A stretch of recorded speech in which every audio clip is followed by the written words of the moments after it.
So, as he said, Stacey Dawson.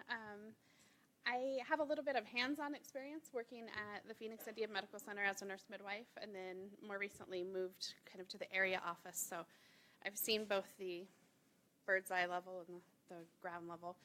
So my goal today is to share with you some of, like we were talking about yesterday, sometimes it's nice to hear some of the data, but also with some stories mixed in. So that's my goal, is to do that for you today regarding the Indian Health Service perspective. So I'm not going to go over everything on the slide here, but a quick overview. Our mission is to raise the physical, mental, social, and spiritual health of the American Indians and Alaska Natives to the highest level. I think sometimes when we hear Indian Health Service, we think of Native American and some of the Great Plains area, or maybe the Southwest. And so I also just kind of wanted to pull attention to the Alaska Native part of that. And we were talking at lunchtime about some of our more rural or remote areas, and certainly Alaska. Some of the small villages there really point out some of our needs in the remote areas. Through the Indian Health Service, we service 2.2 million Native Americans and Alaska Natives. That's through 576 different federally recognized tribes.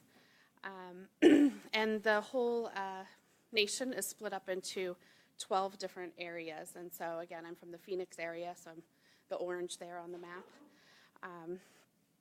So one of the smaller geographically, but very populated.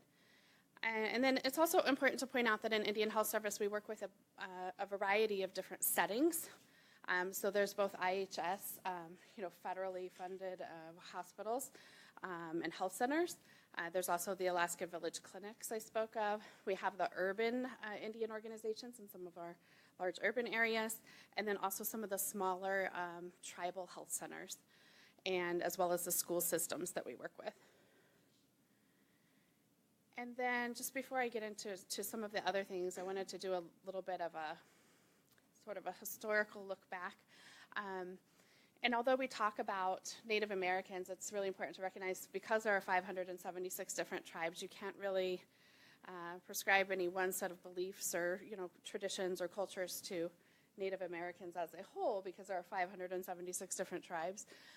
So there are definitely differences amongst those tribes and really anything having to do with culture. And I'll talk about some specific things later on. Many of the tribes do share some characteristics, though, promoting gender equality and shared decision-making in politics. Tribal social religious systems often have the matriarchal society, so very woman-centered. And what's interesting, I think maybe it's on the next slide here. While women traditionally couldn't hold certain roles within the tribe, it was the women who said who could hold those roles within the tribe. So that's kind of interesting.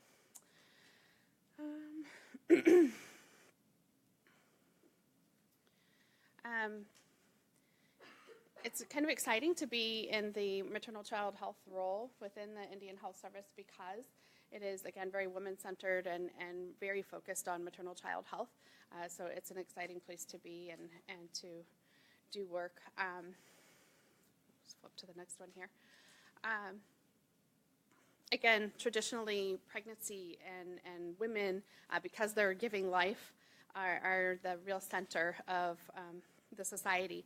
And so a lot of time and energy and effort goes into maternal child health care and looking at different practices to help make sure that moms and babies are healthy. And that's, sort of historically.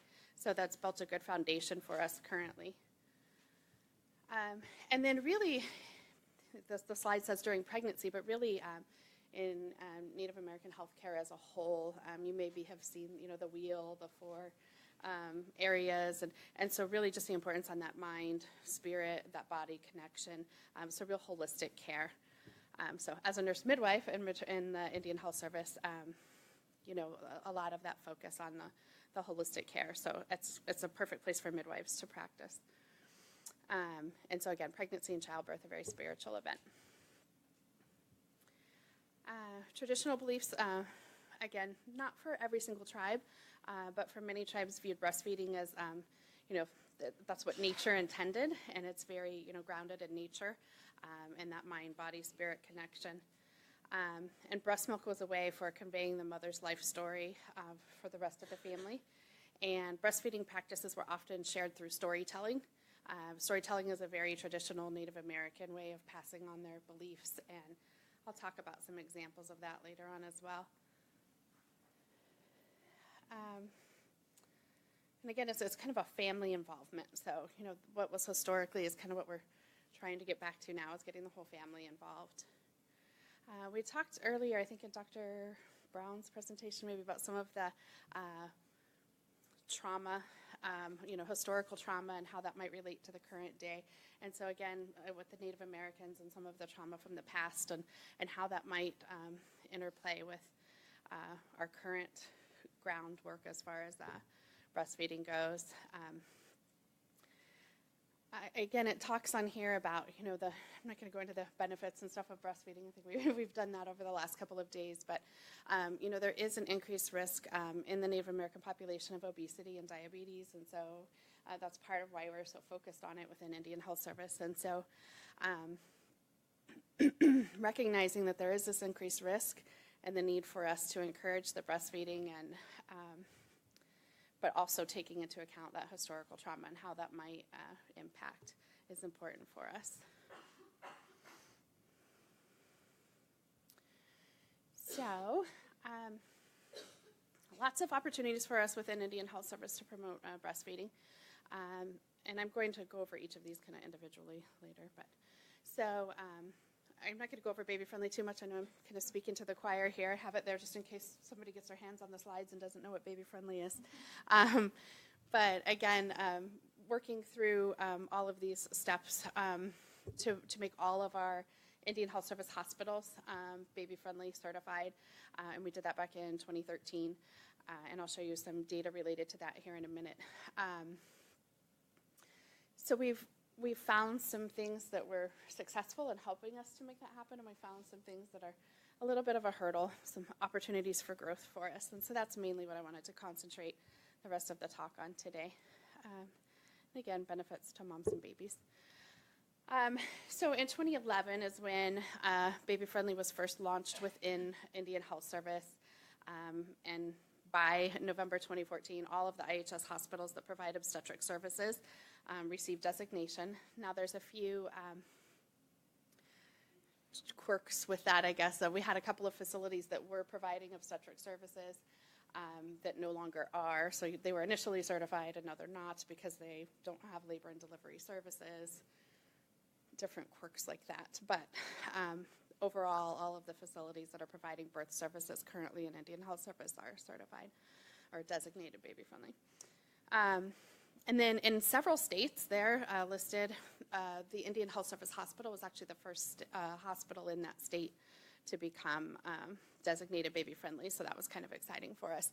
Normally, Indian Health Service isn't really known for leading the way on things. We're a little behind the times, so that one's kind of exciting. So this is the Government Performance Results Act, is what GPRA stands for those who aren't in federal service. And these are a group of, not standards, but sort of goals for us to work towards. And they are held in various different, diabetic care and childhood immunizations and, all sorts of things. But there is one for breastfeeding that tracks the percentage of women breastfeeding at 6 months. And so that GPRA goal is set at 40% for us. Again, this is just, a federal lingo here, but what I wanted to show is where we were at 2013 when this kind of all started versus where we are now. It has risen slowly over time, but we are achieving that goal now. This is a picture of a staff breastfeeding room, and I like to highlight it because Indian Health Service is also sometimes not known for having the best funding, and so this was something that was kind of fun that the pediatric nurses got together and sort of did as a pet project to make a nice place for staff to come and or moms, other moms and visitors or whatever at the hospital as well. But just kind of made a fun project out of it and did wallpaper and went vintage shopping, whatever, and made it all pretty. So we find our way around things sometimes. If we can't get the funding, somebody will do it. This is when our building our organizational capacity and our resources in order to make a baby-friendly happen. This is when we talked a little bit at lunch over the last couple of days. It's been really exciting to be here. It's my first time to be here. I guess Indian Health Service has been here every year. It's my first time, but it's been so nice to talk with everybody in the organizations. But at lunchtime, we were talking a little bit over the last couple of days, just, of different challenges. And I know there have been a couple questions, that have come up, like, how do you get the providers to buy into this and, that sort of thing. So definitely have had some opportunities for growth. In our very rural and remote areas, staffing is always an issue and probably will always be an issue. Trying to recruit to these areas where nobody necessarily wants to be, and then trying to keep them there once they get there are always going to be a challenge for us, I think. So that's one thing that we're kind of always up against. And then somebody mentioned at lunchtime about staff turnover. You finally think you're getting somewhere, and then those people leave, and you kind of feel like you have to start from scratch again. And so that's, one big thing that we've been up against. We do, though, a lot of continuous, quality work, that continuous improvement, looking at what's working, what's not working, what can we do to make this better. And so the question yesterday about, how do you get the provider buy-in, this is one issue that I think was pretty universal amongst the IHS hospitals. And one way, particularly the Phoenix Indian Medical Center, got around that is we made just this little kind of talking point sheet for the providers with the 10 steps and, the sort of bare bones that they needed to cover in order to, during the course of a visit as just sort of the preliminary, check the boxes kind of thing. And then would have them follow up, have the patients follow up with lactation later on. But at least we kind of got those outpatient, check boxes done for baby friendly. So again, you just kind of look what needs to be done and what can we do, how can we do this better. So lots of that type of work going on. The chart reviews and audits, kind of doing all of our pre-audit work before the designation surveys to make sure all the ducks are in a row. One thing that we noticed is it would seem like the patients would have the knowledge, so we knew somebody's talking to them, but at the same time it wasn't, checked off where it's supposed to be in the chart. So a lot of the work has kind of concentrated around what can we do to make the chart work for us better in making where there's sort of mandatory check boxes before you can sign out of the note and that sort of thing. So sometimes just trying to build the template for what you're trying to do. So we've done a lot of work around our electronic health record, which is kind of an outdated, generic electronic health record. And so the nice thing about that, though, is that we have the ability to tweak things pretty easily within the system. And then another big thing for us is developing culturally relevant, easy to use, easy to read materials for patients. Just to be honest, they don't want to see posters and handouts and things like that with Caucasian people all over them. They want to see, their people on their materials and things like that. So just trying to tweak whatever we might have, around and working with different organizations to see, can we get some Native American specific literature and things like that. And then just some statistics here, compared to the non-Hispanic white population with a 92% high school grad diploma. It's 82% for our Alaska Indian American Native population. And then English is not always necessarily, the first language. And so, again, figuring out how we can tailor tools to them. And then, excuse me, have a couple stories. So related to this, we were having trouble with some of our pre-audits that we were doing where patients were asked, there's a lot of yes and no type questions on the audit tools. And, did anybody help you at the time of birth or whatever? And resoundingly, people would say no. And we'd say, what's going on here? Because we know, the lactation consultant was in there for like an hour yesterday. We know they're getting help, and different things. So in really kind of doing some work, a lot of our staff as Native Americans, we kind of have these sort of focus groups to discuss some of this. And what we've really gleaned out of a lot of this is that going back to the storytelling, the Native American traditional way of sharing knowledge and beliefs, you're much more likely to get the answers that you're looking for from the Native American population if you ask those open-ended questions. So instead of, did somebody help you, how did somebody help you with breastfeeding? And either they're going to say, nobody helped me, or they're going to tell you a half-hour story of who came in their room yesterday and what they were wearing and what they did, and and so just realizing that sometimes the tools that are out there to use may not be the best way of getting the information that you're trying to get. So we thought that was really interesting. And since we've sort of tweaked that and doing our pre-audit stuff, because some of our facilities are up for redesignation, but in just asking them, how were you helped with breastfeeding versus did somebody help you? You'll get just amazing different answers. So, and then the other thing I thought, it was just kind of a cute story to share. I was actually seeing a patient fairly recently and wanted to kind of gauge how much information she had already received about breastfeeding. So I didn't, reiterate a bunch of stuff. She was towards the end of her pregnancy. So I asked her if anybody had talked to her about breastfeeding, and she said yes. And I asked if she had made a choice about breastfeeding, and she said, yes, I want to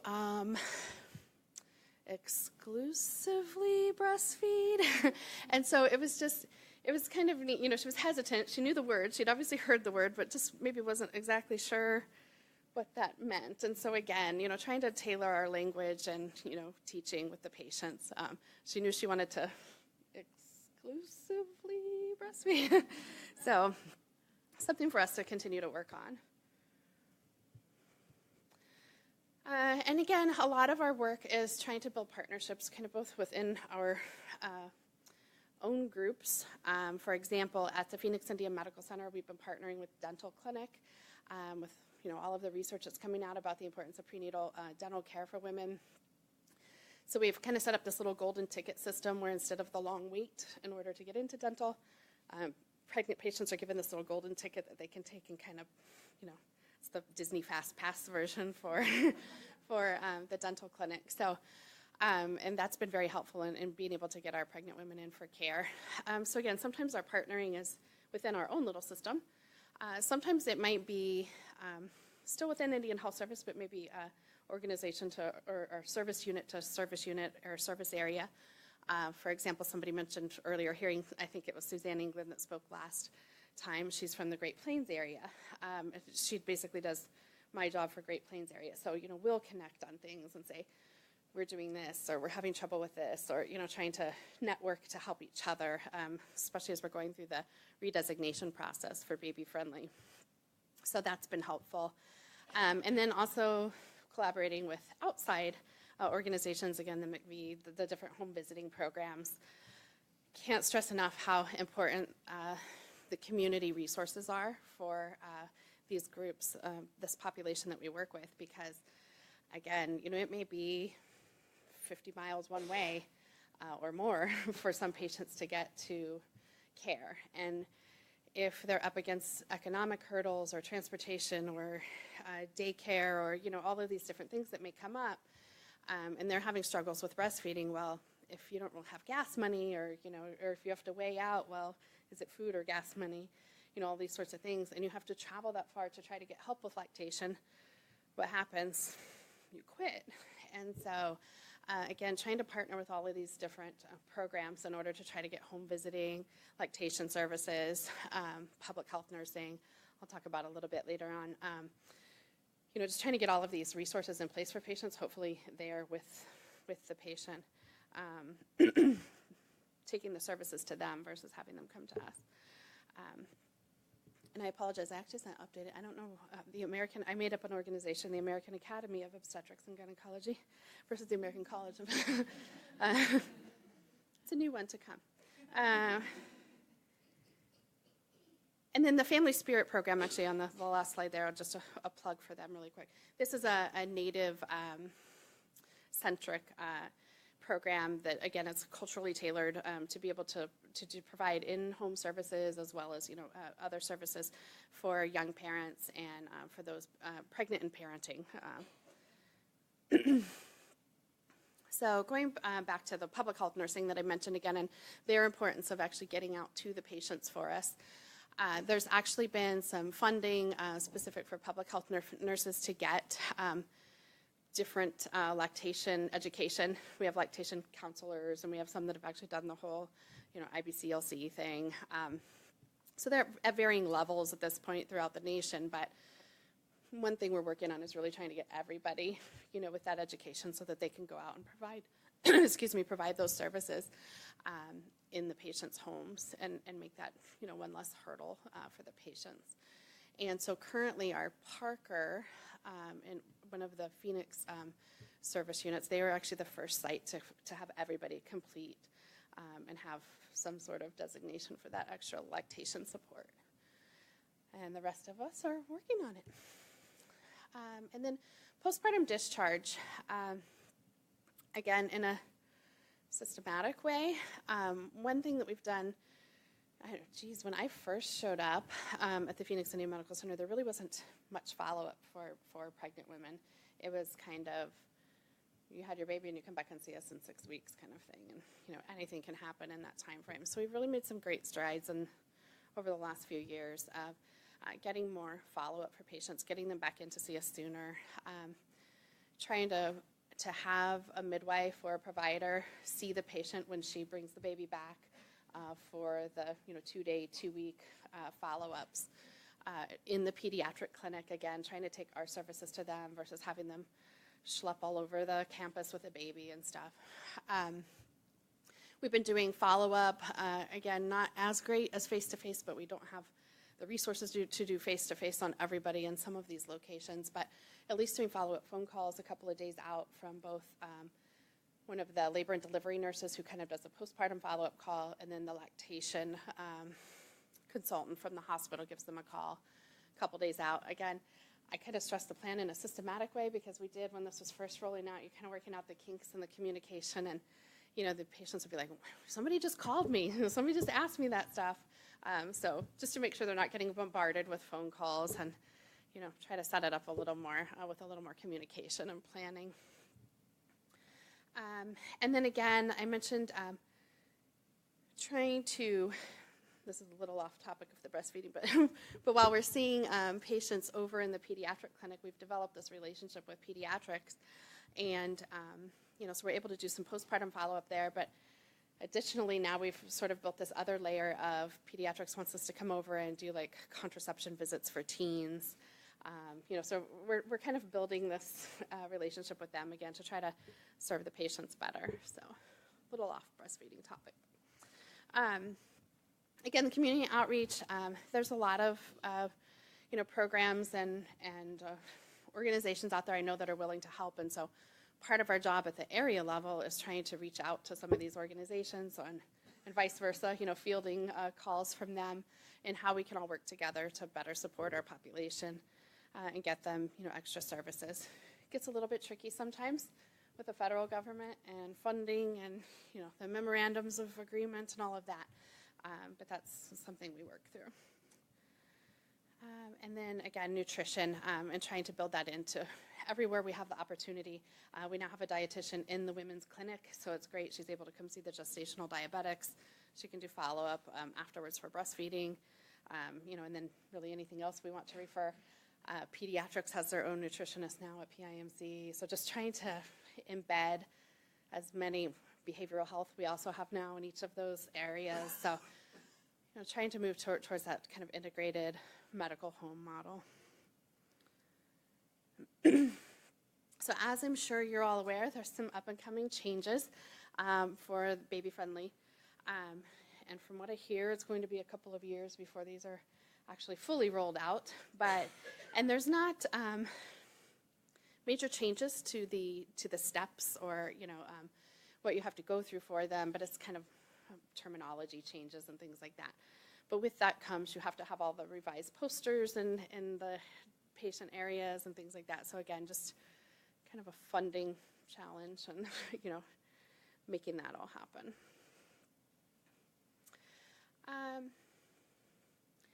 So again, we're working right now on maintaining our baby-friendly designation for all of the hospitals.